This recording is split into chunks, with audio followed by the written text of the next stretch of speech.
On October 14th, Microsoft will stop supporting Windows 10. No more updates, no bug fixes, and no security patches. Your PC will still turn on though. Your files are also fine, but every new flaw hackers will find after that, well, it stays open forever. And with hundreds of millions of people still on Windows 10 right now, that's a massive target. The bottom line is that the longer you stick with it, the riskier it gets every time you go online. Windows 10 has been with us since 2015, which is nearly a decade. It's the operating system that quietly powered everything. Your homework essays, Zoom job interviews, Fortnite wins, Spotify binges. It wasn't just popular, it was the default for a lot of people. And here's the thing, it actually still is. Businesses, schools, hospitals, even entire infrastructures run on Windows 10 today. Microsoft even stretched support longer than usual because adoption was huge. But coming next October, that chapter officially closes and they're not looking back anymore. So what actually happens when support stops? Well, there are three big things that will happen. Well, the first thing that will happen is that the security will go out the windows. Hackers save their best tricks for this exact moment, when an OS goes end of life. Every new bug becomes a permanent backdoor, and they know that millions of people won't patch. The second thing is that software also slowly leaves you behind. Think about new apps, new drivers, and even new hardware. They will stop being built for Windows 10. So that shiny GPU you've been eyeing on, it might not even install by then. And the last thing is that businesses get crushed by compliances. If you're handling sensitive data on an unsupported operating system, you're instantly out of line with cybersecurity rules.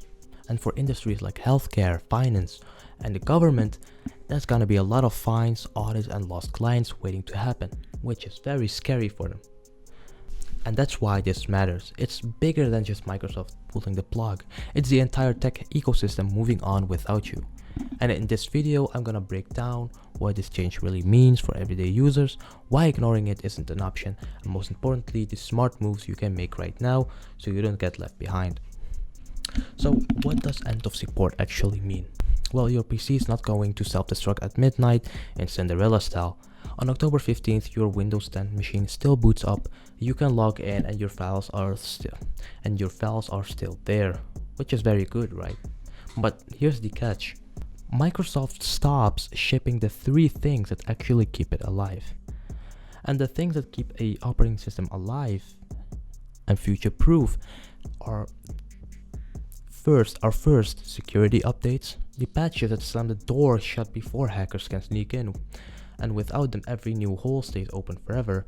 The second thing are bug fixes. Those random crashes and blue screens or apps breaking, well, they will never be fixed again. And last but not least, you have official support. If something melts down or a new app refuses to run, you're shouting into the void because Microsoft has already moved on with Windows 11. And this is where it gets really serious. Any vulnerability found after that date, it's permanent, and hackers love this moment. They literally built toolkits designed to rip apart unsupported systems. It's like leaving your front door not just unlocked, but wide open with a glowing welcome sign. Think of it like a car. I mean, it still drives fine, still gets you from A to B, but the manufacturer stops making spare parts. And so, first the radio will break, and then the air conditioner, and then maybe the brakes. And at some point, it's not just inconvenient, but it's actually really dangerous. So okay, Windows 10 stops getting updates, but what does that actually look like for you day to day? So when support ends, the entire security ecosystem around Windows 10 starts collapsing too. For example, antivirus vendors back off. Security companies only test and patch their products against supported systems. So even if you're running an antivirus, eventually it will stop getting definitions and features tailored for Windows 10. And so you're basically flying without a net. Also, browser supports will fade. Chrome, Edge, well, nobody uses Edge, but Edge and Firefox, they will drop Windows 10 builds after a while. That means no more safe browsing, no fixes for zero-day exploits, and websites that slowly stop working. Did you know that outdated browsers are one of the biggest malware delivery tools? And also, new attacks go undetected. Hackers aren't dumb, they're actually very smart, and they hoard 0 days for end-of-life systems. Once Windows 10 is abandoned, those exploits hit the market. Think ransomware kits, drive-by downloads, botnets. A whole underground economy lights up around milking outdated OS users. Also, isolation will break down. Windows Defender firewall and built-in mitigations won't evolve. Features like credential guard, kernel patch protection, or modern exploit mitigations will only improve on Windows 11. Meanwhile, Windows 10 stays frozen in 2025 security standards, and attackers know exactly where those weak spots are. While I was preparing for my third route on Undertale and planning to record it on my main channel, link in description, I came across this article, and in the video I said that Windows 10 will die on October 14th. Well, that was a half lie, because they actually gave us a Windows 10 Consumer Extended Security Updates program, and this program is supposed to help you to keep your device secure. And so what it actually does is it provides customers with a more secure option to continue using their Windows 10 PCs after 14 October 2025 while they transition to Windows 11.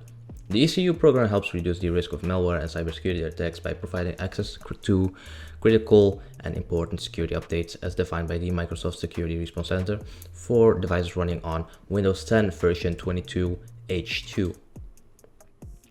And it will not provide other types of fixes or feature improvements or product enhancements. It does also not come with technical support.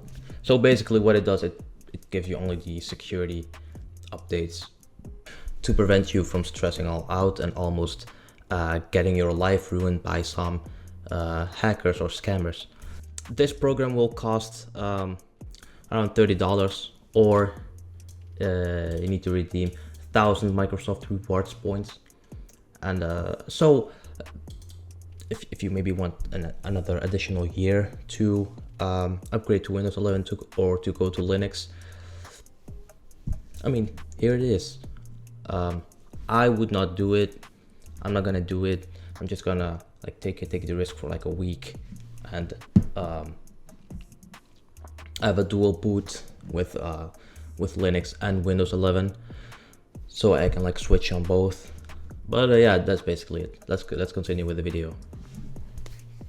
Oh, by the way, if you're asking, did he place this 16 by 16 DVOOM pixel art display the gadgets to make my to show this to you and show you how cool my room is?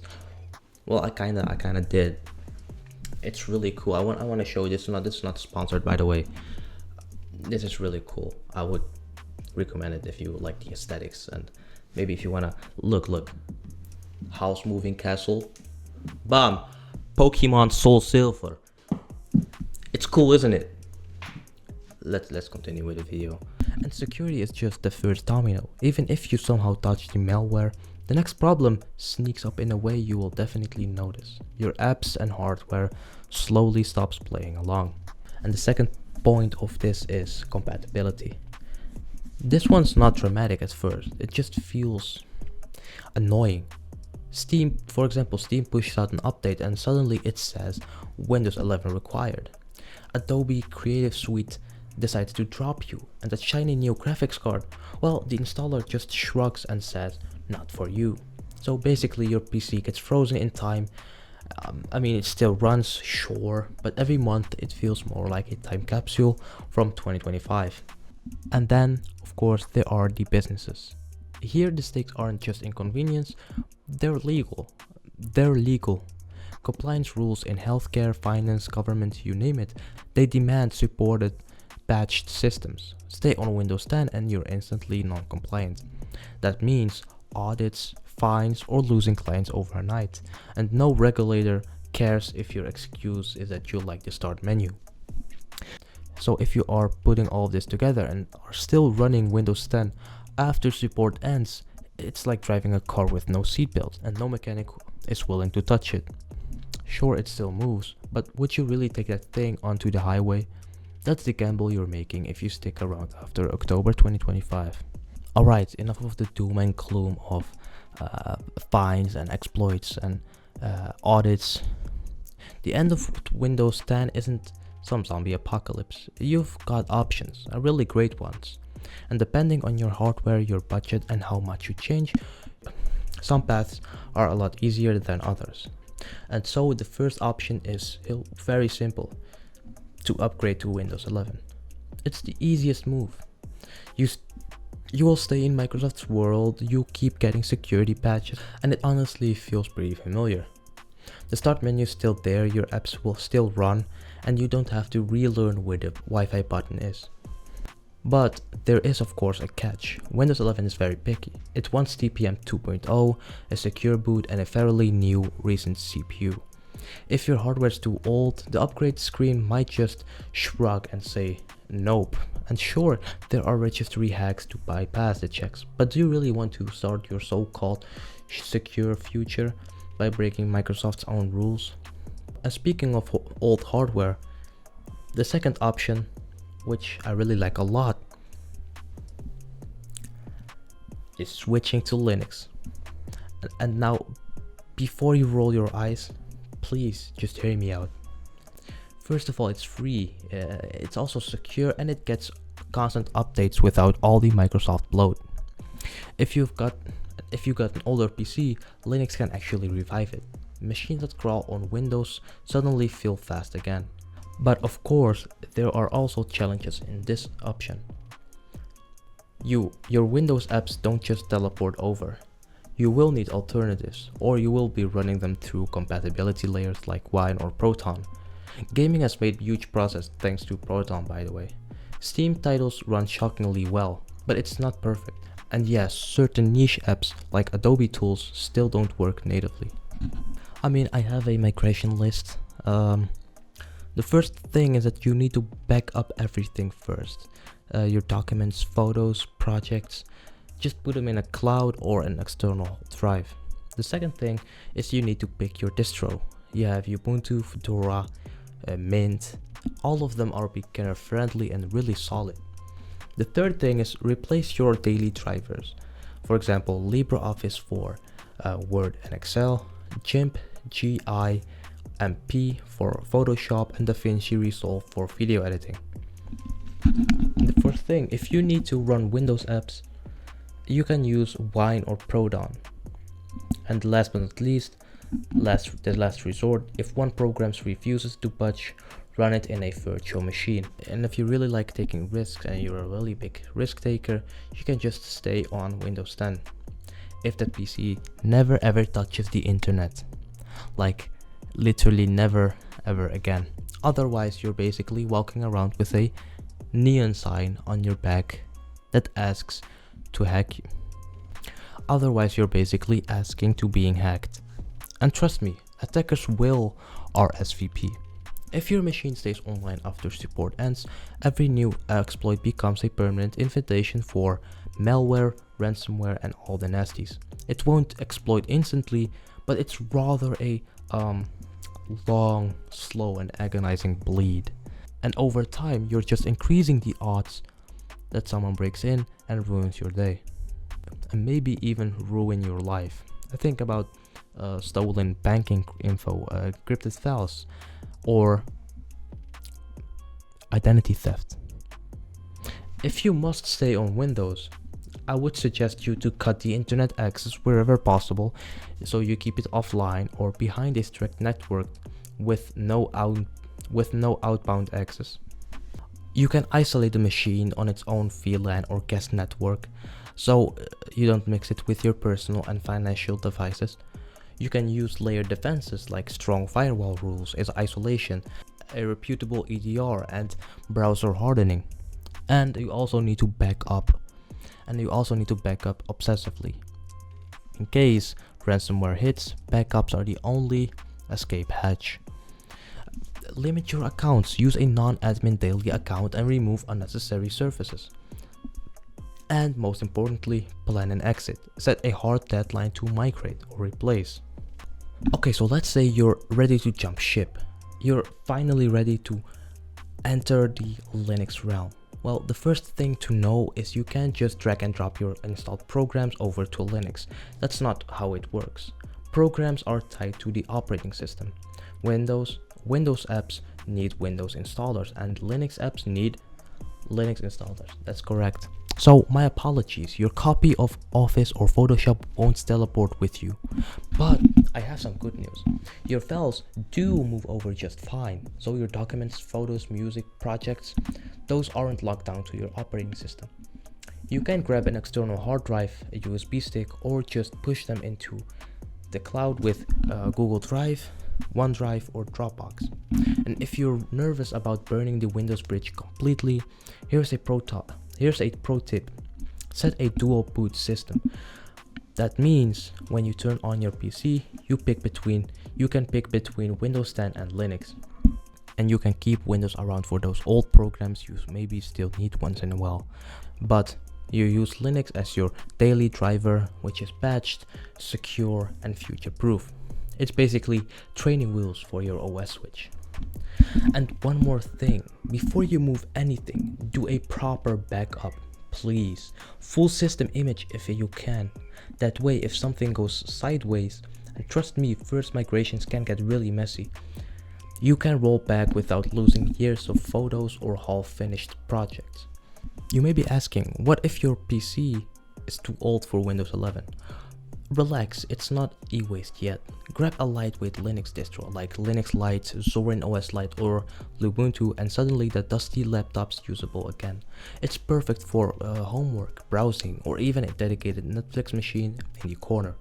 So whether you're all about gaming, maybe you want more privacy, or you're running a business, or you just want to revive some old gear, there's always a clear path forward. The end of Windows 10 doesn't mean that your computer is dead. It just means that it's time to decide what comes next and accept faith. So here's the bottom line. Windows 10 reaches its end on October 14th, 2025. That doesn't mean your computer explodes, but it does mean no more free security, no more patches, and no more peace of mind. Yeah, you could stay on Windows 10, but every time you hop online, you're really rolling the dice with your data. The smarter play is to either upgrade to Windows 11 or take a leap to Linux. Both keep you moving forward. Just don't sit frozen at the deadline. And I already know what some of you are maybe thinking. Switching to Linux sounds awesome, but how do I move all my stuff without breaking everything? Well, don't worry, that's exactly what I'm gonna cover in my next video, which is migrating from Windows to Linux step by step. I will show you how to back up your files, pick replacements for your favorite apps, and get your new system running silky smooth. No headaches, no hair pulling. I'll do that part. So hit the subscribe button if you don't want to get stuck on a zombie operating system. Drop a comment and tell me, are you planning to stick with Windows or are you ready to give Linux a shot? I'll be reading all of them.